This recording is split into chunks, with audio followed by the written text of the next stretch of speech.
আমাকে গর্জিয়াস করে মেকআপ করে দেবে দিদি। আমাকে যদি সব থেকে সুন্দর লাগে, কারণ আমার দিদির বিয়ে। ঠিক আছে। বেশি বেশি করে গ্লিটার দাও। আচ্ছা ঠিক আছে। চোখগুলো বেশি টানা টানা করে দেবে। বেশি বেশি করে ব্লাশার দাও, গালগুলো যেন ভীষণ লাল লাল দেখায়। বাজে লাগবে তো? না না, একদম টমেটোর মতো লাগবে গালগুলো। টমেটোর মতোই দেখা, কিন্তু বেশি করে দাও। একটু বেশি বেশি করে দাও, আমার জন্য টিউবলাইটের মতো চকচক করে গালগুলো। দেখুন আপনি কিন্তু এসে থেকে প্যাকেজের থেকে বেশি ডিমান্ড করছেন। তুমি দাও তো, সবার থেকে যেন সুন্দর দেখায়। ঠিক আছে। কি কালার দিচ্ছ এসব? New colour.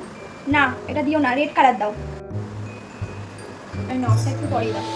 Not party মেকআপে not কে পড়ে? আপনি সত্যি কথা বলুন তো, আপনি ব্রাইড নাকি আপনার বোনের বিয়েতে যাবেন? আরে পরিয়ে দাও না, কি আছে? আপনার নট আপনি পড়েন। এই ওড়নাটা একটু সেট করে দিন তো। আপনি আমাকে মিথ্যে কথা বলে বুক করেছেন। আপনি বললেন পার্টি মেকআপ করবেন, আপনি সত্যি কথা বলুন, আপনি ব্রাইড? হ্যাঁ। এই মেকআপ রুমালটা দে তো। নিন, যান এবার বোনের বিয়ে খেতে।